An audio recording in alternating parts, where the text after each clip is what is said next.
अब हम third type देखते हैं जो कि है non terminating non repeating. Non terminating, you can see here this value you get is actually non terminating. Also you will not find any pattern over here. देखिए after the decimal digits you will not find any pattern in the digits. Okay, you can see here 1 2 3 8 4 5 9, यहाँ पे एक कोई pattern follow नहीं कर रहा, तो इसे हम कहते हैं नॉन रिपीटिंग। अब नॉन टर्मिनेटिंग इसलिए हम कहते हैं क्योंकि जो डेसिमल पॉइंट के बाद जो डिजिट्स है वो ख़त्म नहीं हो रहे। ओके, इसलिए हम इसे क्या कहते हैं, नॉन टर्मिनेटिंग। अब इसके एग्जांपल्स होते हैं √2, √3, √5। ये सारे जो नंबर्स है ये क्या है, नॉन टर्मिनेटिंग नॉन रिपीटिंग है।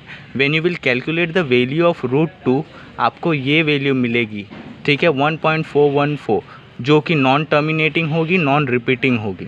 इसलिए हम इसे क्या कहते हैं, non terminating non repeating decimal numbers.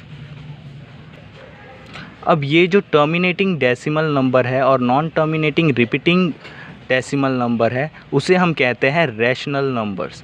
ये दोनों को मिलाकर हम इसे कहते हैं रैशनल नंबर्स। और ये जो non terminating non repeating decimal number है उसे हम कहते हैं इर्रेशनल नंबर्स।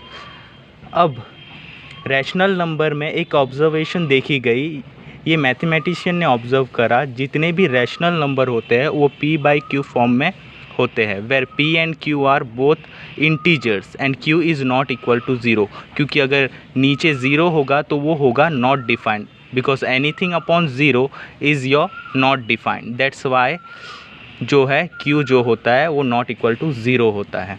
ओके, अब ये जो नॉन टर्मिनेटिंग नॉन रिपीटिंग है इसको हम इर्रेशनल नंबर कहते हैं।